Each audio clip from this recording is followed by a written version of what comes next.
Hello again. This is Dot Porter. I'm the curator for digital research services in the University of Pennsylvania Libraries. And I am here with the second of 4 tutorials about creating a manuscript collation visualization using the suite of tools that we've been developing at the Schoenberg Institute for Manuscript Studies.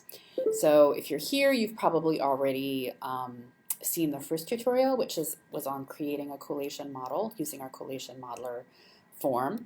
If we come down here, now we're on the GitHub page for the project. Step 2 is creating an image list. An image list is a spreadsheet that associates a folio number or a page number with an image of that folio or page very simply. So the page here actually has a brief description of it, what this looks like.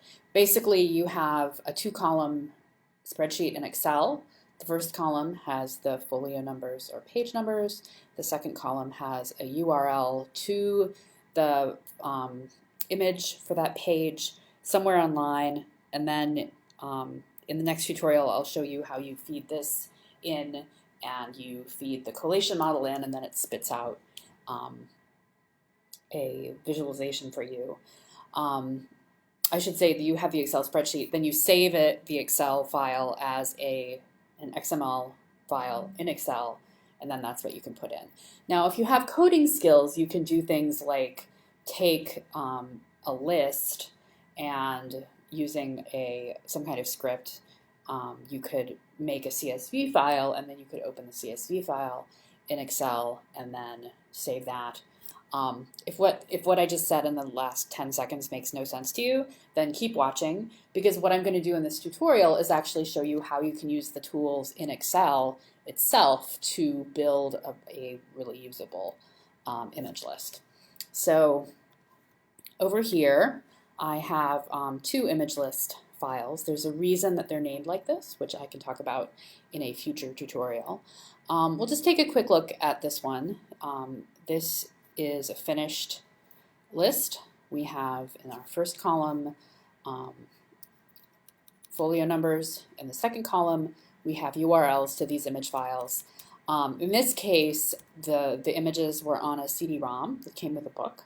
So I copied them off of the CD-ROM onto my own computer, and then I put them on my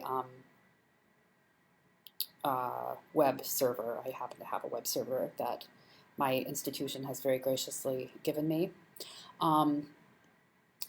Yes, but you could put them anywhere. Most libraries that make their images available will have some kind of URL that you can piece together and put here, and that's actually what I'll be showing you now. So let's close this out, and then we'll open this other one. This is going to be an image list for LJS 449, which is a manuscript from Penn's collection. You can see it's just an empty Excel spreadsheet. So let's take a look over here. I've already opened the page for this. We have this project called Open. It's actually, what we've done is we've taken all of our digitized manuscripts and made the images, placed the images under a Creative Commons CC0 license, which is basically putting them in the public domain. Or maybe we did put them in the public domain. And then we must have put them in the public domain because I believe CC0 means that there could be copyright, and there's no copyright for digital images. Anyone who tells you that is wrong. And then we have our metadata, which has basically been pulled out of our catalog records, and then we make this available in TEI XML, and this, what you're seeing here, is just an HTML view of that TEI XML. So we're going to come down here. This is sort of a simple browse view, and here are the images. And you can see we have front cover, fly leaves, and here we go. One recto. This is where I want to start. There are links to a high-resolution TIFF file, a little thumbnail, which is this guy, and then a web file. And the web file is the one that I'm really interested in. So I'm going to open this in a new tab, and we'll have a look. So you can see this is a good size for any kind of web viewing. The URL has the open library UPenn edu/data LJ Schoenberg because it's part of the Schoenberg collection, LJS 449 because it's part of this collection. It's in the data folder, it's in the web folder, and then 0229, this is just a number that we assign during ingest, and all of the images that belong to LJS 449 will have 0229 for that. And then the only thing that varies from image to image is this number here. And if we come back here, you can see that this is the fifth, it happens to be actually the fifth image in the manuscript because we start with 0. So 0, 1, 2, 3, 4. And then we go all the way to 80, which is the spine. I'm not really concerned about the spine for my collation, but I am interested in 36 verso. So I have 36 folios and then this sort of URL construction. So let's start with the folio numbering, which is going to be our first column. So I'm going to go back to here. And the first thing that I want to do is get these numbers in. So 1, 1, because I have recto and verso. Now, I could go through and type out all the numbers, but I'm not going to do that. One of the things Excel is really good at is math. So I'm going to say equals A1 plus 1, which gives me 2, and then I'm going to say A2 plus 1, 2 and 2. And then I'm going to highlight these two, and I'm going to pull them down to 72, because I have 36, I need 36 recto and verso, 36 plus 36 is 72. So there we go, 1, 1, 2, 2. Now I need my recto and verso, so that's simple, recto, verso. And then I'm going to do the same thing. I grab these, grab the corner, pull it all the way down, recto and verso. Now this is great, but it's 2 columns, and I need it in 1 column. So what I need to do is mash those 2 together in the same column. And we do this using a function called concatenate, which is a very common thing that you do a lot in programming languages. And it just means taking a bunch of stuff and mashing it together. So we'll do this here. So we're going to say equals, concatenate. I can even start typing and it'll come up. We need a parentheses. And you can see this pops up. Text 1, comma, text 2.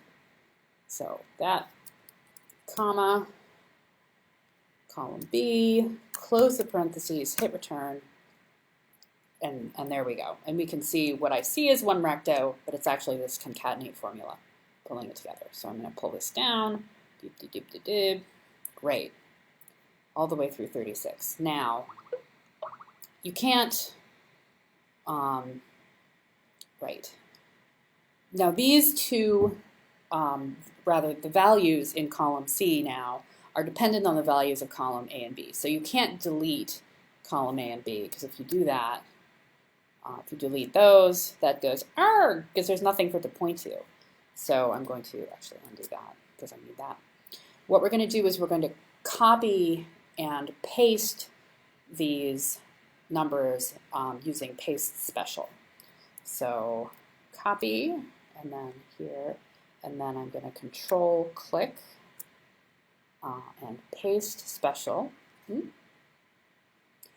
And the option I'm going to use here is values. And what this is saying is forget about the formula, just take the values that the formula has built and use those. So I say okay. Enter. And now if I click in this cell, you can see that's actually 2 recto. So then what I'm going to do is I don't need these 3 columns anymore. I would just use them to build my column A. So I delete. They're gone, and there's my first column. Great. Now the next thing I need to do is build these URLs. So I'm going to come back here to my web image. And remember, all of these, it just so happens, it won't be the same obviously for all libraries, but when you figure out how the URL is constructed and what goes where, you should be able to see which parts of it are going to be the same for each one and which ones are different. So we're going to take the part that's the same, which is here. I'm going to copy that. I'm going to paste that here. Bamp. Right, and then we've done this before. I'm just going to grab that, pull it all the way down. 36. All right. Now this next one is a little complicated, and I had some trouble figuring out how to do this. And I've done this before, and every time I have to remember how I did it last time. And I think I've done it differently, but the problem is that it's a 4-digit number with preceding zeros. And there are some different ways to do that. One way to do it is to actually format the cells to say, I want this cell to be a number with 4 digits, and it will add preceding zeros. The problem with that is that we're going to concatenate this again. And when you concatenate it together, you lose that formatting. So it will only pull out the number and not the preceding zeros, which won't give us what we need. Another option that I tried was to format the numbers and then do the cut and paste special, but that didn't work either. It still just gave me the number. I figured out something else though. So we're starting with 0004.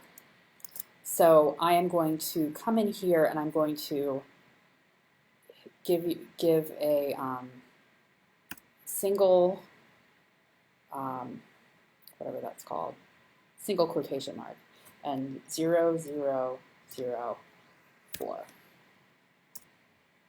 There we go. And then I'm going to grab it and pull it down. And it just adds the numbers up. So now I end on 75. Now I do want to come back here just to make sure that that is correct. It should be correct. 75. Awesome. And then we end with underscore web.jpg. Right. Ta-da. And then we pull this down like that. Great. There we go. And then we're going to concatenate again. So we go into column E, we equal, concatenate, I forget to do that, open parens, column B, comma, C, comma, D, and then return, and there we go. And then I'm going to grab that and pull it all the way down. There we go. Now the last thing, again, to do is to copy and paste special. Because again, really the only thing in here is that concatenation formula. So I take this, I copy, I'm going to put it in F, column, control, click, paste special, values. Okay. Now I don't need any of this. And I'm going to delete them, delete, and there we go. And now just to make sure, let's grab one at random and see if it works. Here we go. There we go. Perfect. Great. It's 23 recto. I know it's 23 recto because it's here. So we can, if we wanted to, we can even take a quick look over here. 23 recto, does that look, that looks right to me. It's got this ascender. There we go. All right. Excellent. So now we've got that. So that's just one example.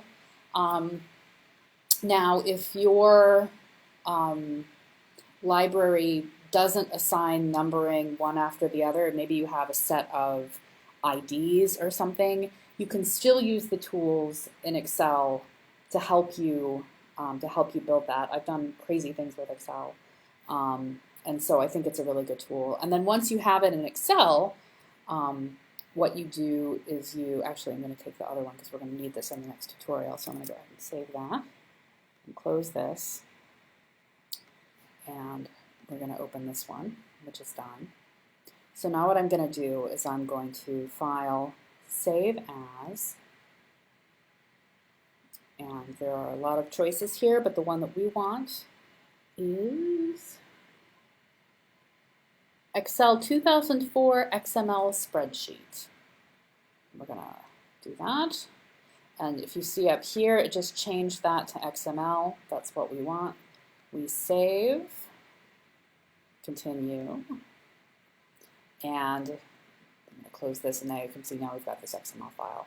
And I'll do that again at the start of the next tutorial and talk more about why we do that.